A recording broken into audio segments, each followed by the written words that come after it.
안녕하십니까. 한양대학교 심장내과의 이용구입니다.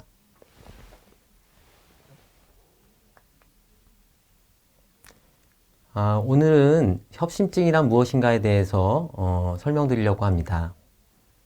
먼저 동영상을 하나 보시겠습니다.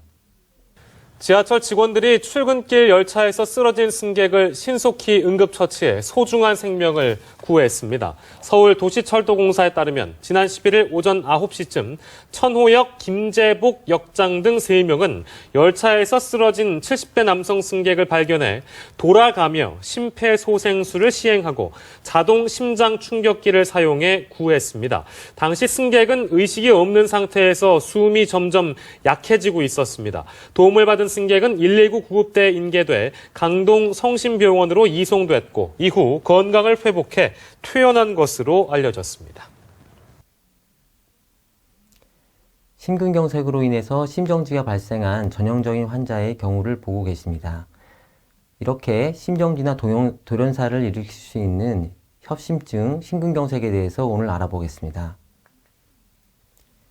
협심증은 우리나라 사망 원인 중에서 암을 제외한 1위에 해당하는 심장질환 중에 가장 흔한 질환입니다. 협심증이란 관상동맥이라는 심장으로 가는 혈관 안에 협착으로 인해서 혈류 이상이 존재할 때 발생하는 질환으로 주로 흉통, 흉부의 불편감, 호흡곤란, 숨찬 느낌 등을 호소하는 증상입니다. 고혈압, 당뇨병, 고지혈증, 노화, 흡연 등의 원인이 되어 동맥경화반이 발생을 할 때 발생하는 것으로 알려져 있습니다. 관상동맥은 대동맥에서 출발하는 혈관으로 심장에 혈액을 공급하는 혈관입니다. 우리 몸에 3개의 관상동맥이 있는데 하나는 우측 관상동맥, 하나는 좌하행지, 하나는 좌회선동맥입니다. 이 3개의 관상동맥이 왕관과 같은 모양을 하고 있다고 해서 이름을 관상동맥이라고 붙였습니다. 우리 몸의 동맥은 20대부터 지방층이 쌓이기 시작하면서 동맥경화가 진행이 되는데 40대, 60대를 거쳐서 그 지방층이 동맥경화반으로 석회질이 쌓이고 내부에 이 지방층이 증가하면서 바뀌게 됩니다. 동맥경화반이 절반 정도 혈관 안을 차지하게 되면 그때 경도의 협착이 발생하고 이로 인해서 안정형 협심증이 발생을 하게 됩니다. 이 안정형 협심증 상태에서는 흉통 정도만 있지만은 이 동맥경화반이 파열되면서 혈전이 급격하게 발생을 하게 되면 불안정형 협심증이나 그 혈전이 혈관을 완전히 막게 되면 심근경색이 발생할 수가 있습니다. 또 혈전이 발생하지 않더라도 동맥경화반의 양이 증가하여 혈관이 많이 좁아져서 협착이 매우 심각해지면 허혈성 심근증이 발생할 수 있습니다. 협심증은 환자분에 따라 증상이 다양하지만 가장 흔한 증상은 가슴이 답답하다, 또 가슴이 조이는 것 같다, 뻐근하다, 가슴 위에 돌덩이를 올려놓은 것 같다, 숨이 차다, 이런 증상들이 주된 증상입니다. 증상은 주로 활동 중에 혹은 계단이나 비탈진 곳으로 올라갈 때 심해지고 쉬면 나아지는 것이 특징입니다. 약 5분에서 10분 정도 쉬고 나면 증상이 좋아지는 것이 일반적이나 심근경색같이 심각한 상황이 발생하게 되면 가만히 있을 때도 통증이 발생해서 멈추지 않고 지속되는 것이 특징입니다. 협심증의 가장 중요한 증상은 흉통인데 이 흉통은 오목가슴부터 시작을 해서 턱 밑까지 가슴의 어느 부위나 발생할 수가 있는 것으로 알려져 있고 전형적인 증상이 아니더라도 왼쪽 팔 안쪽이 저린다던가 턱이나 등이 결린다던가 혹은 흉통 후에 실신을 했었다던가 오목가슴이나 명치 쪽이 쓰리다고 하는 증상이 중요 증상이 되겠습니다. 또 협심증이 심해지면 심부전 증상들이 나타날 수 있는데 대표적으로 하지부종, 수면 중에 혹은 누운 자세에서의 호흡곤란, 또 복수가 차기 때문에 음식을 먹으면 쉽게 헛배 부르는 증상이 나타날 수 있습니다. 다음으로 협심증의 진단에 대해서 알아보겠습니다. 협심증을 진단하는 방법은 여러 가지가 있는데 그 중에서 가장 널리 쓰이고 손쉽게 할 수 있는 검사가 심전도입니다.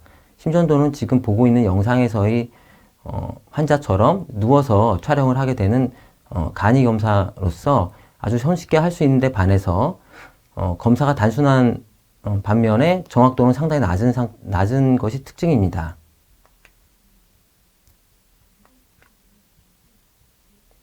지금 보시는 것이 정상 심전도인데 심전도에서 다음과 같이 화살표로 가리키는 부분에 나타나는 것이 T파인데 이것이 역전되는 현상이 발생을 하면은 이것을 협심증의 소견으로 보고 있습니다. 또 ST 분절이 하강하는 현상이 발생할 때도 이것을 협심증의 현상으로 보고 있습니다. 심근경색이 발생하게 되면 반대로 ST 분절이 심하게 상승되는 모습을 나타냅니다. 심근효소는 협심증과 심근경색의 진단에 또 다른 매우 중요한 지표입니다. 과거에는 여러 타입의 심근효소가 사용이 되었지만 현재는 트로포닌이라고 하는 성분만 사용이 되고 있는데 정상적으로는 이 성분이 심장에 있는 근육에만 존재하기 때문에 혈액 내에서는 전혀 검출되지 않거나 혹은 매우 낮은 농도로 검출되게 되어 있습니다. 그러나 심장에 손상이 발생하게 되면 혈액 내에서 검출이 증가하여 쉽게 발견할 수가 있고 심장 손상의 가장 흔한 원인이 심근경색이기 때문에 심근경색을 진단하는 하나의 지표로 사용이 되고 있습니다. 그러나 이 폐색전증이나 심부전, 비후심근증, 심낭염, 또 스트레스 심근증 등의 여러 다른 질환에서도 증가가 가능하기 때문에 이런 질환도 감별이 필요하겠습니다. 일반 분들이 가장 널리 알고 있는 심장검사가 이 심장 초음파인데 심장 초음파는 이 그림에서 보시듯이 옆으로 누워서 장비를 가슴에다 대고 촬영하는 일종의 초음파 검사로서 아래와 같이 심장의 움직임이 잘 보입니다. 심장 근육의 운동성을 확인해서 간접적으로 협심증을 진단하는 방법인데 하지만 이 초음파에서는 심장 혈관을 직접적으로 촬영할 수가 없고 또 벽운동성의 이상이 발생하는 이유가 여러 가지가 있기 때문에 이것만 가지고 심근경색이나 협심증의 소견이라고 말할 수는 없겠습니다. 또 초기 협심증에서는 벽운동성이 정상으로 나타나는 경우도 있기 때문에 정상 결과가 나왔다고 해서 협심증이 완전히 아니라고 단정짓기도 어렵습니다.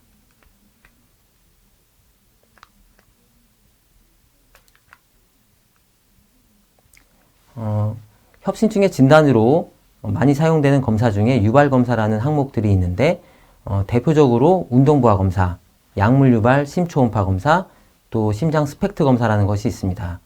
이 운동부하 검사는 다음 그림과 같이 이 러닝머신 위에서 환자분이 운동화를 신고 걸으면서 심전도를 측정하는 검사로서 운동 중에 심전도 이상이 발생을 하면 협심증으로 진단할 수 있습니다.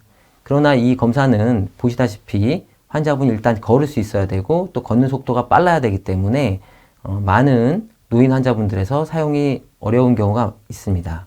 따라서 이 걷는 것과 동일한 효과를 내는 그런 약물을 이용해서 약물 유발 심초음파 검사나 같은 원리를 이용한 스펙트 검사를 많이 활용하고 있습니다. 현재 저희 심장내과 외래에서 가장 많이 사용되는 검사는 심장 CT 혈관 조영술 검사입니다.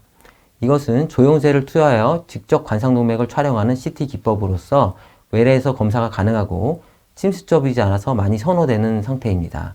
또 과거와 달리 최근에 매우 정확도가 향상이 되어서 상당한 정확도를 갖고 있습니다.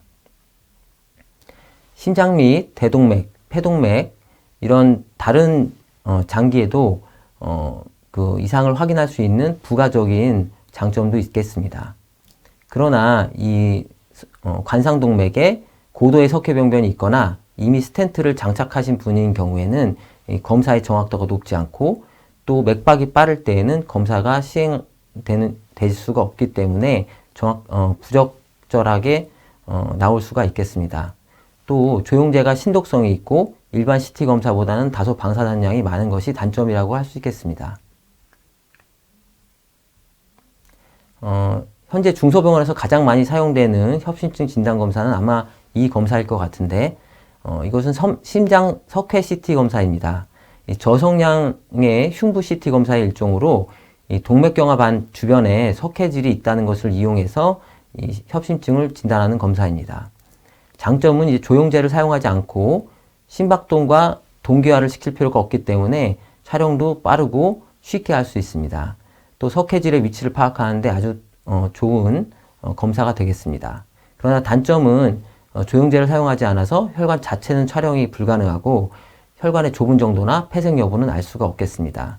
따라서 증상이 없는 환자에게서 심혈관 질환의 발생 위험도를 평가하기 위해서 사용하는 것이 일반적인 방법입니다. 심혈관 조영술은 협심증의 진단을 위한 가장 확실한 방법입니다. 침습적이며 이 심혈관 조영술 시행을 위해서는 입원이나 그에 준하는 처치 과정이 필요하기 때문에 관상동맥 스텐트 시술을 예정하고 있는 그런 중증의 협심증 환자에서 주로 사용이 됩니다. 손목이나 손 등에 있는 동맥을 이용해서 주로 검사를 하고 검사 자체에 의한 위험성은 생각보다 상당히 낮은 편입니다. 다음 보시는 영상이 심혈관 조영술의 영상인데 CT 영상에 비해서 매우 선명하고 또 동영상으로 촬영되기 때문에 1mm 이하의 아주 가는 혈관도 정확하게 평가할 수 있습니다. 제가 근무하는 한양대 구리병원 심혈관 조영실은 경기 동북부 지역에서 1년간 가장 많은 심혈관 조영술과 말초혈관 동맥 시술을 시행하는 병원입니다. 심혈관 조영술은 연간 1,500건 이상 시행하고 있고 응급 심혈관 시술은 연간 100회 이상 시행하고 있습니다. 다음으로 보실 것은 협심증의 종류인데 일반적인 의미의 협심증은 실제 관상동맥에 협착이 있는 경우로서 안정형 협심증, 불안정형 협심증, 심근경색, 이 심근경색은 다시 ST분절 상승형 심근경색, ST분절 비상승형 심근경색으로 나누어집니다. 또 관상동맥에 협착이 없는 비전형적인 협심증도 있는데 이것은 변이형 협심증, 미세혈관 협심증 두 가지로 나누어집니다. 안정형 협심증의 대표적인 경우를 보시면 80세 여자 환자인데 1년 전부터 집 앞 버스 정류장 정도를 걸어갈 때 호흡곤란이 있었다고 하였습니다. 호흡곤란은 심한 편이 아니며 흉통은 없었는데 환자분이 당뇨약과 혈압약을 10년 전부터 복용 중이고 최근 3개월 사이에도 이 증상은 크게 악화된 바가 없었다고 하였습니다. 심전도는 정상이고 흉부 X선 촬영에서 경도에 신비대증이 있는 것 외에는 심근효소치도 정상으로 나왔습니다. 심혈관 조영술을 해보니 환자분이 경도에 심혈관 협착이 관찰이 되고 있습니다. 환자분은 외래에서 약물 투약을 시작했고 점차 증상이 호전되고 일상적인 생활을 유지할 수가 있습니다.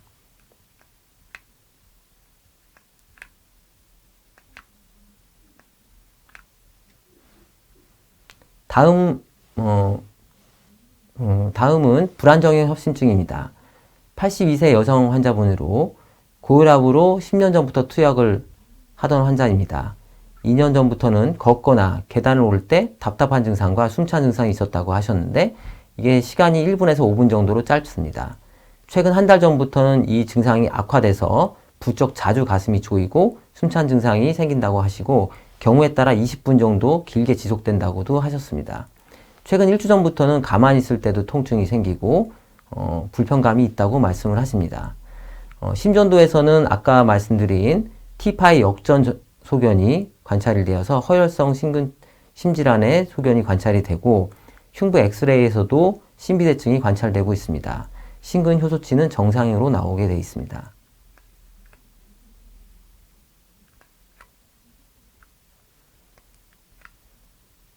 심혈관 조영술을 해보니 관상동맥에 매우 심각한 협착이 발견이 되었습니다. 심혈관 조영술 후에 스텐트 삽입술을 시행하고 환자분은 안정적으로 퇴원을 했고 이후에 외래에서 투약을 하는 동안에 흉통이나 호흡곤란은 점차 가라앉았으며 환자분은 빠르게 일상으로 회복할 수 있었습니다. 다음으로 ST분절 상승형 심근경색의 전형적인 경우를 보겠습니다. 환자분은 44세 남자로 평소에 특별한 약을 복용해 본 적이 없는 건강한 것으로 알고 있던 환자입니다. 25년간 매일 한갑 정도의 흡연을 하셨었는데 1년 전부터는 한 달에 한두 번 정도, 10분 정도의 흉통이 있었으나 대수롭지 않게 여겨서 병원을 찾지 않았었습니다. 내원 1시간 전에 갑자기 심한 흉통과 호흡곤란이 발생해서 119를 타고 응급실에 도착을 하였습니다. 심전도에서는 아까 말씀드렸던 ST 분절의 심한 상승이 관찰이 되고 있고 흉부 X선 촬영은 정상 소견이었지만 혈액 내에서는 심근 효소치가 정상보다 상승된 소견이 관찰되었습니다. 심혈관 조영술을 응급으로 시행을 해보니 관상동맥의 일부 혈관이 완전한 폐색을 보이고 있었습니다.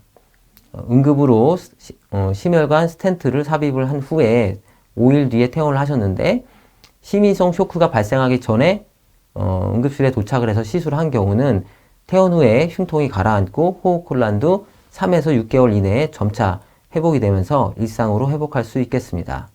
그러나 약 15% 정도에서는 도착 시간이 너무 늦어서 이미 심인성 쇼크가 발생을 할 수 있고 이 심인성 쇼크가 발생한 후에는 치료를 열심히 하더라도 30일 이내에 50% 정도가 사망하게 되어 있습니다. 다음은 ST분절 비상승형 심근경색에 대해서 알아보겠습니다.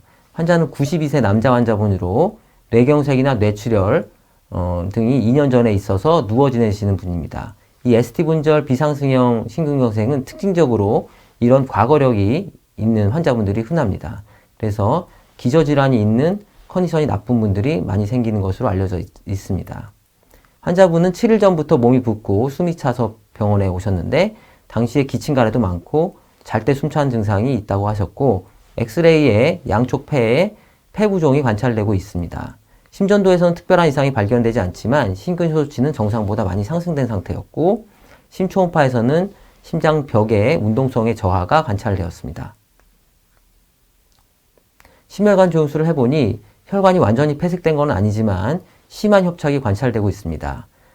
조영술 직후에 스텐트를 삽입하여 치료를 하였고 환자분은 점차 호흡곤란이 호전되어서 퇴원하기는 하였지만은 퇴원 후에 증상이 경미한 경우부터 호흡곤란이 심한 경우까지 아주 다양하며 약 5에서 8% 정도 사망하는 것으로 되어 있습니다. 다음으로는 이제 비전형적인 협심증의 일종인 변이형 협심증인데 남자 54세 환자분이고 최근 3개월 전부터 반복적인 흉통으로 오셨습니다. 흉통은 20분 정도 좀 길게 지속되는 편이고 식은땀이 날 정도로 심하게 통증이 있고 주로 밤에만 증상이 생기고 또 음주를 하면 그 다음날 아침이나 흡연을 한 직후에 통증이 생긴다고 하셨습니다. 운동 중이나 계단을 오를 때는 호흡곤란이나 통증이 없는 상태였습니다. 심전도나 심근효소치, 흉부 X선 소견, 또 심초음파에서 모두 정상 소견이었고 심혈관 조영술을 해보니 혈관이 협착 부위가 없었지만 에르고노빈이라고 하는 특수 약물을 혈관 내로 주입한 후에 다시 촬영을 해보니 심각한 협착이 생긴 것을 확인할 수 있습니다. 이것을 관상동맥 연축 혹은 경련이라고 부르는데 이런 경련성 연축이 발생할 때에는 저희가 변이형 협심증으로 확진할 수가 있게 됩니다. 환자분은 칼슘 기량제나 혈관 확장제 계열의 약제를 투여한 후에 증상이 급격히 호전이 되었고 이후에는 거의 증상이 나타나지 않았습니다. 일반적으로 예후가 아주 양호한 질환으로 꾸준한 투약으로 치료가 잘 될 수 있으며 통증이 없는 상태가 6개월 이상 지속되면 약을 중단하는 것도 고려할 수 있습니다. 어떤 사람들이 협심증에 많이 걸릴까요? 보통 고혈압, 당뇨병, 고지혈증, 흡연을 하는 사람, 또 나이가 많거나 가족력이 있는 사람들이 협심증에 많이 걸리는 것으로 알려져 있는데 남자는 50대 이후, 여자는 60대 이후가 빈번하고 가족력이라고 하면 이 부모나 형제들 중에서 40대에서 50대 사이에 협심증을 앓은 경우를 말하는 것입니다. 협심증의 치료는 제일 먼저 위험요인 관리가 중요하겠습니다. 그래서 아까 말씀드린 위험요인으로 고혈압, 당뇨, 또 고지혈증, 또 흡연인 경우에는 금연을 꼭 해주셔야 되겠습니다. 그 다음으로 약물 치료로는 혈관 확장제, 또 심장의 대사를 낮춰주는 트리메타진, 또 맥박을 늦춰주는 베타 차단제 등을 사용할 수 있고 혈전이 발생하지 않게 하기 위해서 항효소판제로 많이들 아시는 아스피린, 또 클로피도그렐, 티카그렐러, 프라수그렐 같은 약제를 사용할 수 있습니다. 또 동맥경화 감소를 위해서 고지혈증 약제도 매우 중요한 약제가 되겠습니다. 관상동맥 풍선 확장술 혹은 스텐트 삽입술은 다음과 같이 매우 좁아진 혈관을 가진 심한 협심증 환자에서 풍선으로 혈관을 확장한 후에 스텐트를 삽입하는 방법으로 이제 제일 아래쪽 영상을 보시면 스텐트 삽입 후에 많은 혈관이 많이 확장된 것을 알 수 있습니다.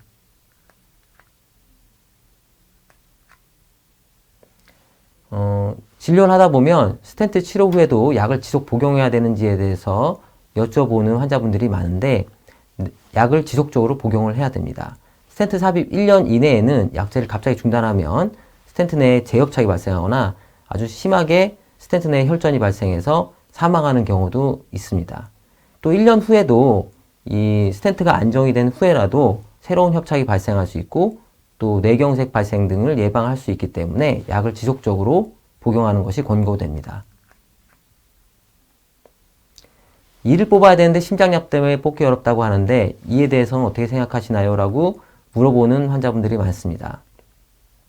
스텐트 시술 후에는 보통 두 가지 항효소판제를 6개월에서 1년 동안 복용해야 됩니다. 대표적으로 아스피린, 클로피도그렐이 있고 또 여기 최근에 나온 약들 중에 프라수그렐, 티카그렐러라는 약들도 있습니다. 이런 약들을 최대 1년까지 복용을 해야 되기 때문에 응급수술이 아니라면 가급적 1년간은 수술을 미루는 것을 권장합니다. 그러나 응급수술일 때는 진행을 하시되 출혈이 최소한이 될 수 있도록 수술 방법을 설정을 해야 될 것이고 또 1년 후에는 약제를 중단하고 수술을 진행하는 것이 가능합니다.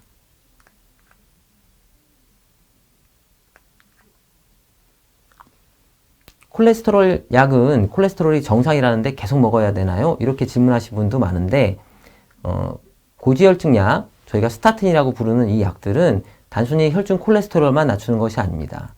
혈중의 염증을 낮추고 혈관 내피 기능을 개선하고 또 동맥경화의 정도를 줄이는 아주 중요한 기능이 있습니다. 따라서 협심증 같은 질환으로 스텐트 시술을 받은 분이면 설사 콜레스테롤 수치가 정상 범위거나 낮더라도 고지혈증 약제를 고단위로 지속적으로 복용하는 것을 추천합니다. 스텐트의 재협착을 줄이는 데도 아주 중요한 기능이 있습니다. 환자분들 중에서 매년 심혈관 조영술을 다시 찍어봐야 되냐고 여쭤보는 분도 꽤 많은데 이미 삽입한 스텐트는 영구적으로 삽입한 것으로 한 개당 약 5년 동안 5에서 10% 정도의 소량의 재협착만이 있다고 되어 있습니다. 따라서 흉통이나 호흡곤란 같은 증상이 발생하지 않는다면 심혈관 조영술을 매년 시행할 이유는 없습니다. 그러나 일부 환자에서는 매우 많은 수의 스텐트를 삽입하거나 혹은 스텐트 삽입 중에 어떠한 어려움이 있었던 경우에는 1년 뒤에 증상이 뚜렷하지 않더라도 다시 촬영해 보는 것도 좋은 방법입니다. 이상에서 결론으로 협심증은 증상을 이해해서 늦기 전에 치료를 해야지 치료가 잘 되는 질환입니다. 따라서 흉통이나 운동 시에 호흡곤란, 가슴 조임이나 답답한 등이 있을 때에는 꼭 전문의를 찾아서 상담을 하시기 바랍니다. 진단은 여러 가지 방법이 있지만 본인에게 맞는 방법을 전문의와 상의하셔야 됩니다. 심전도나 심초음파, 운동부하 검사 같은 것들이 다 장점과 단점이 있기 때문에 본인한테 맞는 가장 적절한 검사를 선택하는 것이 중요하겠습니다. 환자분들이 해주셔야 되는 것은 위험요인 관리입니다. 고혈압이나 당뇨병, 고지혈증 등을 잘 관리하고 금연을 꼭 해야 되겠습니다. 꾸준한 진료와 약제의 투여, 또 심혈관 스텐트 시술로 협심증은 치료가 가능한 질환입니다. 이상 경청해 주셔서 감사합니다. 네, 이어서 질의응답 시간입니다. 저희가 지난번에는 암 정복을 위한 최신암 치료법에 대해서 설명 들어봤는데요. 혈액종양내과 허준영 교수와 지금 질의응답 시간 함께 하도록 하겠습니다. 교수님 반갑습니다. 네, 안녕하세요. 네, 안녕하세요. 지난 시간에 강의 정말 잘 들었는데요. 먼저 구독자분들에게 인사 한마디 해주세요. 네. 제 부족한 강의였지만 많이 봐주셔서 감사드리고요. 네. 향후에 암 정복을 위해서 더 열심히 노력하겠습니다. 네, 알겠습니다. 네. 저희가 시민분들이 교수님 강의 듣고 질문들 네. 정말 많이 주셨더라고요. 아, 그 중에서 우수한 질문 이제 저희가 한 5개 정도를 꼽아봤어요. 네. 하나씩 지금부터 살펴보도록 하겠습니다. 먼저 첫 번째 질문은 박수현 님이 보내주셨는데요. 이게 췌장암 전반에 대한 질문이더라고요. 지난번 교수님 강의가 정말 병원 강의 베스트 중에 베스트라고 하시면서 췌장암의 경우에 증상이 어떻게 나타나는지, 또 진단 검사 방법은 무엇인지, 예방법은 어떻게 되는지, 이런 것들을 네, 전반적으로 좀 소개를 해주시면 감사하겠습니다. 네네. 네. 먼저 과찬에 감사드리고요. 췌장암은 뭐 제가 설명드렸다시피 굉장히 발견도 늦은 암이고 증상이 없습니다. 그러니까 한마디로 비특이적인 증상인데 가장 많이 호소하시는 증상은 뭐 예를 들어서 몸무게가 쉽게 빠진다거나 네. 뭐 예전에 없던 당뇨가 갑자기 생긴다거나 뭐 이런 경우, 그리고 비특이적으로 소화가 좀 잘 안 된다거나 이런 증상인데 사실 췌장암이라고 해서 딱 그런 증상이 있다라고는 하기가 힘들고요. 네. 그래서 말씀 주셨듯이 이거는 진단도 늦을 뿐더러 진단이 됐다 하더라도 치료가 사실 쉽지가 않은 영역입니다. 그래서 네. 이거를 뭐 예방하는 특별한 뭐 음식이 있거나 약이 있는 것도 사실은 아니라 사실 답답한 분야 중에 하나지만 네. 그래도 췌장암의 조기에 발견이 잘 안 되긴 해도 요즘에 건강검진이라든지 뭐 CT라든지 이런 걸 통해서 조기에 발견하는 경우도 종종 있는 것 같습니다. 그렇군요. 그리고 두 번째는 김연희님이 보내주셨는데요. 이 항암화학요법을 하는 과정에서 정상세포도 이제 파괴하는 부작용이 발생할 수 있다, 이런 얘기를 해주셨잖아요. 그렇다면 만약에 이 항암화학요법을 멈췄다면 그때는 이제 뭐 정상세포에 대한 부작용이 없는 건지 이런 치료는 또 어떻게 진행되는지 궁금하다고 하셨거든요. 네네네. 예. 그래서 말씀드린 대로 이제 항암화학요법이라는 것이 암세포만 잡으면 좋은데 아직까지 많은 치료법이 그렇듯이 암세포뿐만이 아니라 주변에 있는 정상세포까지 영향을 미치게 됩니다. 그 중에 대표적인 것이 이제 세포 분화가 빠른 그런 영역인데 네. 이 구내염, 입안의 이제 세포들은 분열의 속도가 빠르기 때문에 영향을 많이 받아서 항암 하시는 분들은 쉽게 이제 입맛이 변한다거나 밥맛이 없다던가 뭐 구내염이 발생한다든가 이런 게 있을 수 있고 네. 또 이제 머리카락이 모세포가 또 분열 속도가 빠른데 그런 것이 영향을 미치니까 머리카락이 쉽게 빠지거나 네, 그럴 수가 있습니다. 네. 그래서 또 다른 편으로 생각하면은 항암 화학요법이 끝나게 되면은 원인이 제거가 되니까 우리 몸에 있는 정상적인 모세포라든지 구내염 세포라든지 이런 것들이 다 정상적으로 회복하기 때문에 제가 강의에서도 말씀드렸지만 항암 화학요법이 끝나게 되면은 이거는 시간이 지나면 돌아오게 되어 있습니다. 알겠습니다. 시간이 지나면 돌아온다고 네. 네, 정리를 해주셨고요. 세 번째는 이제 유불리님이 남기신 댓글인데요.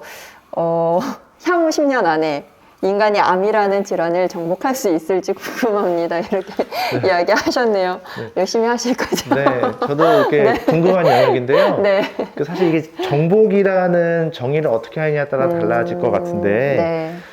사실 저 같은 경우는 최근에 개발된 3세대 면역 항암제라는 것이 이제 최근에 도입이 됐고 이거의 과학적인 근본이 되는 게 2018년도에 이제 노벨 생리의학상을 탄 분이 일본에 있는 혼조 교수님이랑 미국에 있는 제임스 교수님 두 분이 이제 공동 수상을 하셨는데 네. 그분이 이런 말씀을 하셨어요. 그러니까 1900년대 초반에 항생제라는 게 없었을 당시에 이제 페니실린이라는 게 처음 개발이 됐을 때 네. 그것을 기점으로 해서 다양한 항생제가 개발이 되고 다양한 감염 질환으로부터 인류가 이렇게 도움을 많이 받았듯이 이렇게 3세대 면역 항암제가 이제 막 이제 첫걸음을 내딛은 상황이기 때문에 소위 혼조 박사님은 그러더라고요. 페니실린 모먼트라는 단어를 쓰셨는데 네.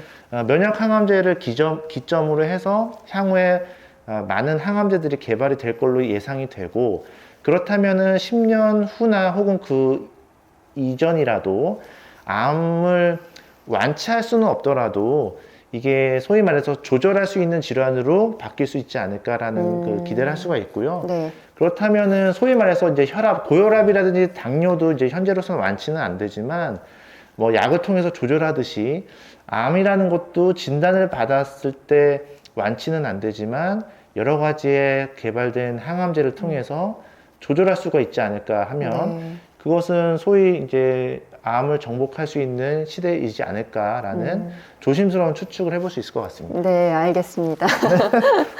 그리고 하양송이님의 경우에는 그 가족분 중에 항암 치료를 하는 분이 있으시대요. 그래서 혹시 그냥 뭐 일단 어떤 것들을 좀 먹으면 좋을지. 네네네. 네, 그런 좋은 음식이 있다고 이렇게 딱히 말하기가 어려울까요? 어떤가요? 네, 그래서 좋은 질문이신데요. 네. 그래서 많은 암 환우분들이라든지 가족분들이 그거를 가장 걱정하시고 궁금해하세요. 그러니까 우리 아버지나 우리 뭐 딸이나 우리 아들이 이제 항암 치료를 하는데 좀 몸에 좋은 거라도 항암 치료에 도움이 될 만한 음식을 좀 먹이고 싶은데 뭐가 있는지 물어보시는데 네. 사실 그게 정해진 거는 없습니다. 그러니까 저 같은 경우는 그 몸에 좋다고 하는 거라든지 뭐 암에 좋다고 하는 뭐 가루라든지 이런 거 사서 드실 거는 없고요. 평소 원하시던 거, 식사 좋아하시던 거 다 사서 드시면 되는데 한 가지만 조심하실 거는 네. 이 항암 화학요법을 맞게 되면 소위 말해서 이제 백혈구취라든지 이제 면역 기능이 좀 떨어질 수가 있어서 그럴 경우를 대비하면은 익힌 음식 위주로 드시는 것을 추천드리고요. 네. 그래서 제한할 거라면은 날 음식, 대표적으로 회 같은 게 있는데 네. 그것만 조심하시면 될 것 같고요. 그 외에 뭐 싱싱한 과일, 야채 이런 것들은 얼마든지 드셔도 되고요. 뭐 사실은 딱히 항암 화학요법에 좋다라고 하는 음식은 없지만 평소 드시던 거 잘 드시면 될 것 같습니다. 골고루 영양소를 잘 섭취하면 네, 네. 되고 날 것보다는 익힌 것이 좋다. 네, 네, 네. 알겠습니다. 그리고 그 마지막에 그 댓글 주신 분 좀 재밌는 아이디예요. 임열미라고 네, 이런 아이디인데 림프종은 수술하는 병이 아니라 항암으로 주로 치료를 한다고 했는데 그렇다면은 림프종은 수술을 하는 경우가 아예 없는 것인지 궁금하다고 하셨거든요. 네네. 그 어떻게- 굉장히 좋은 질문이신데요. 네. 소위 말해서 림프종이라는 병은 혈액에 생기는 악성 종양이기 때문에 저는 쉽게 어떻게 설명드리냐면 이제 백혈병의 사촌이다 이렇게 말씀을 드리고요. 그렇듯이 백혈병도 수술하는 병이 아니듯이 림프종이라는 병도 종양을 만들기는 했으나 이거를 수술할 병이 아니라 소위 약으로 다스릴 병이다. 즉 항암요법으로 다스릴 병이다라고 알고 계시면 되고요.